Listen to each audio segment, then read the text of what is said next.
Hello વિદ્યાર્થી મિત્રો, આજે આપણે જોવાના છે 30 અતિ ઉપયોગી પ્રશ્નો જવાબ સાથે જે જીસીઆરટી એનસીઆરટી આધારભૂત સ્ત્રોતોમાંથી તૈયાર કરેલા પ્રશ્નો છે, જે આપણે ગુજરાત સરકારની નવી પરીક્ષા પદ્ધતિ મુજબ પરીક્ષાલક્ષી મહત્ત્વના ટોપિક, આવનારી જીપીએસસી તથા ગુજરાત સરકારની ક્લાસ 3ની તમામ સ્પર્ધાત્મક પરીક્ષા માટે ખૂબ જ ઉપયોગી થશે.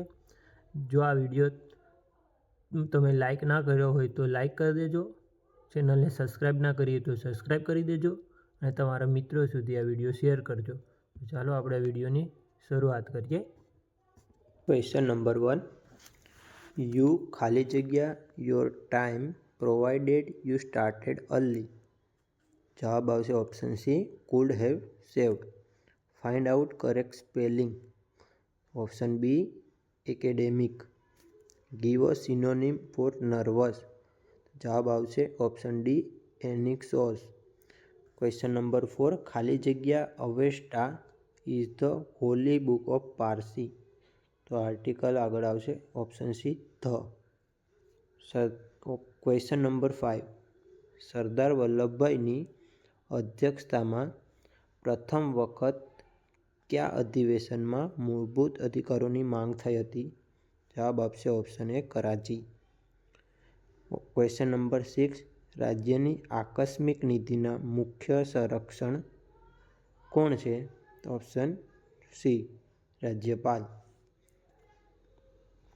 Question number 7.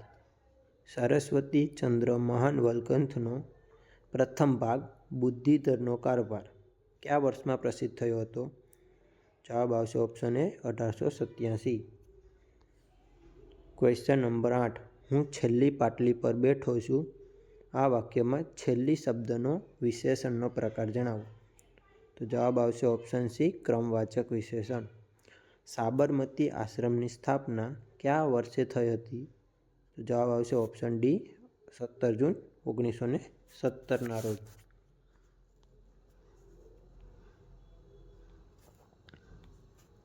Question number 10.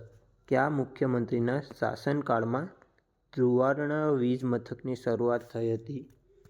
તો જવાબ આવશે ઓપ્શન બી, બળવંતરાય મહેતા. બંધારણના કયા ભાગમાં રાજનીતિના માર્ગદર્શક સિદ્ધાંતનો ઉકેલ છે? જવાબ આવશે ઓપ્શન બી, ભાગ 4. વર્તમાનમાં ભારતમાં કુલ કેટલા રાજ્યો અને કેન્દ્રશાસિત પ્રદેશ છે? તો જવાબ આવશે ઓપ્શન ડી, 28 રાજ્યો અને 8 કેન્દ્રશાસિત પ્રદેશો. રાષ્ટ્રપતિનો માસિક પગાર કેટલો હોય છે? કેટલો આપવામાં આવે છે? તો કે 5 લાખ. મહાત્મા ગાંધીએ ઉચ્ચ શિક્ષણ માટે શામળદાસ કોલેજ ખાતે અભ્યાસ કર્યો. આ કોલેજ કયા શહેરમાં આવી? તો કે ભાવનગર. Question number 15. દમયંતીના મુખ પાસે તો ચંદ્ર પણ નિસ્તેજ લાગે છે. વધારે પડતું કીધું છે, વ્યતિરેક અલંકાર. Question number 16. 1857ના વિપ્લવમાં નેતા નાના સાહેબ પેશવા ગુજરાતના કયા ગામમાં આવીને છુપી રીતે રહ્યા હોવાની લોકવાયકા છે? તો કે ઓપ્શન એ, સિહોર, ભાવનગર. ભારતમાં આયોજન પંચની સ્થાપના ક્યારે થઈ? 1950માં. Question number 18. નીચેનામાંથી કયો વિકલ્પ પાવરનો એકમ નથી? જવાબ આવશે option B, joule. Question number 19. સિંધુ સંસ્કૃતિનું સૌથી મોટું ગુજરાતમાં કયું સ્થળ છે? જવાબ આવશે option B, Dholavira. Question number 20. કેન્દ્ર દ્વારા રાજ્યના રાજ્યપાલની નિમણૂક એ કયા દેશના બંધારણમાંથી લેવામાં આવેલી? જવાબ આવશે ઓપ્શન ડી, કેનેડા. સંસારે શાંતિ ક્યાં છે? કલહ કુપણતા કારમી માનવીની. છંદ ઓળખાવો. જવાબ આવશે ઓપ્શન ડી, સ્ત્રગ્ધરા. P2Pમાં દરેક સ્વતંત્ર કોમ્પ્યુટરને ખાલી જગ્યા કહેવાય. ઓપ્શન સી આવશે, પીર. ડેટા ઉપર પ્રક્રિયા કરીને મેળવેલ જરૂરી પરિણામ. જવાબ આવશે ઓપ્શન સી, ઇન્ફોર્મેશન. કોઈપણ નિશ્ચિત કોડમાં બટરને આ પ્રમાણે કહેવાય તો કોફીને શું કહેવાય?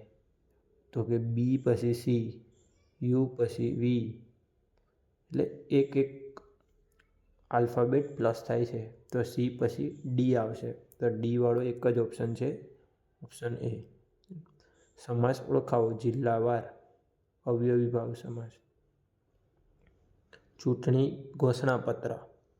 તો અધિવસન એટલે તો કે કાર્યસૂચિ. Question number 27. તારીખ 19/7/15 રોજ બુધવાર આવે તો 19/7/2016 રોજ કયો વાર આવે? તો 365 દિવસ એક વર્ષના, અને 2016 એક લીપ વર્ષ છે એટલે એક દિવસ એડ થાય, એટલે બુધવાર એક વર્ષ પછી ગુરુવાર આવે, અને 16માં લીપ વર્ષ છે એટલે શુક્રવાર આવશે. 2 પ્લસ થશે, 2 દિવસ.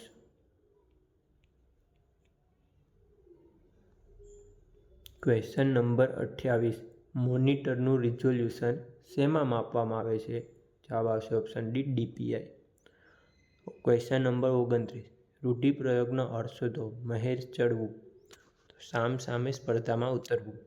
વિદ્યુત પ્રવાહનો મૂળભૂત SI એકમ ampere. Thank you for watching. Please like, share and subscribe.